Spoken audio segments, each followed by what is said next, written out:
নির্বাচন কার জন্য? নির্বাচন তাদের জন্য যারা মানুষকে সম্মান করে। নির্বাচন তাদের জন্য যারা দেশবাসীকে ভালোবাসে। নির্বাচন তাদের জন্য যাদের কাছে দেশের প্রতি ইঞ্চি জমি আমানত।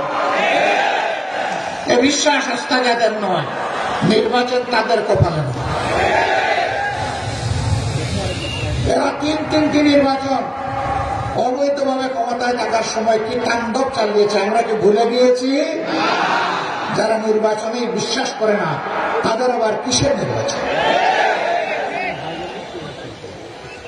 আগামীতে আমরা চাই জরুরি, অতি জরুরি সংস্কারগুলো সাধন করে বর্তমান সরকার একটা সুষ্ঠু নির্বাচন দিয়ে তারা যার যার জায়গায় চলে যায়। এই নির্বাচনে জনগণ যাকে ভালোবাসে, যার উপরে আস্থা রাখতে পারবে, যাদেরকে দেশের দায়িত্বটা দিলে তারা দেশের মানুষকে সম্মান করবেন, ভালোবাসবেন। দেশের মানুষের আমানত শ্বশুর বাড়ির নিয়ামত মনে করবেন না। প্রতিটি আমানতের পাই পাই হিসাব রাখবেন। চুরি করে দেশের সম্পদ বিদেশে পাচার করবেন না, যেমনটি গত 15.5 বছরে করা হয়েছে। বিভিন্ন সংস্থার হিসাব অনুযায়ী বিদেশে পাচারকৃত অর্থের পরিমাণ হচ্ছে 26 লক্ষ কোটি টাকা। বাংলাদেশের বার্ষিক বাজেটের 5 গুণ। এই টাকা কারা চুরি করেছে? যারা ক্ষমতায় আসার পরে সবাইকে চোর বলতো। তারা কেন চোর বলতো? আমাদের ওইদিকে একটা কথা আছে, চোরের মার বলো বলে। আপনাদের এইদিকে এটা নাই, এইদিকেও আছে। তাহলে চোরের মা যে তার গলাটা বড়ই হয়। সব জায়গায় গরু চুরি হয়, মাঝে মাঝে হয় না?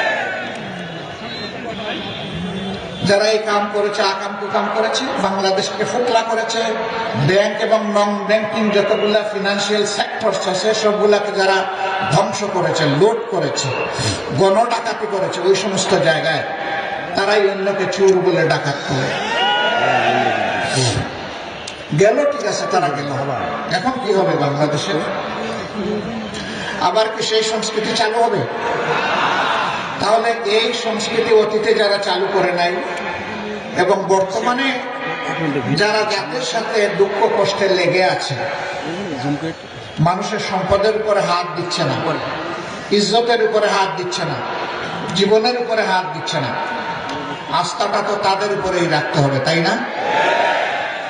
এই আন্দোলনে যারা শহীদ হয়েছেন তাদের সকলের বাড়িতে আমরা গিয়ে হাজির হওয়ার চেষ্টা করেছি, তাদের দোয়া নেওয়ার চেষ্টা করেছি, তাদের দুঃখের অংশীদার হওয়ার চেষ্টা করেছি। এটা ছিল আমাদের প্রধান প্রায়োরিটি, অগ্রাধিকার দাবি। আপাতত সকল কাজের উপরে একটাকেই অগ্রাধিকার দিন। আমাদের আহত এবং পঙ্গু সন্তানদের চিকিৎসা যথাযথ উদ্যোগ গ্রহণ করুন এবং নিশ্চিত করুন। আপনারা বলছেন, কিন্তু এখন পর্যন্ত দৃশ্যমান সেটা আমরা দেখছি না। দেশে হোক বিদেশে হোক, যেখানে যার জন্য উপযুক্ত তার চিকিৎসা নিশ্চিত করুন। আমরা সরকারের কাছে এরপরের দাবিটি আমরা জানিয়েছি যে আপনারা সংস্কার করে দেরি না করে একটা সুষ্ঠু নির্বাচন দিন। আশা করি তারা সেদিকে যাবে। আমরা এরপরে দাবি দিয়েছি বাজার মূল্য মানুষের নাগালের ভিতরে নিয়ে আসুন। এখনো আওয়ামী সিন্ডিকেট বিভিন্ন জায়গায় বসে আছে, তবে পুরোনো সিন্ডিকেটরা বলে ভাই আমাদের জমিদারি এখন নতুন জমিদারের হাতে চলে গেছে, এখন আমাদের হাতে আর এটা নাই। আমরা নতুন পুরাতন কোন সিন্ডিকেট দেখতে চাই না।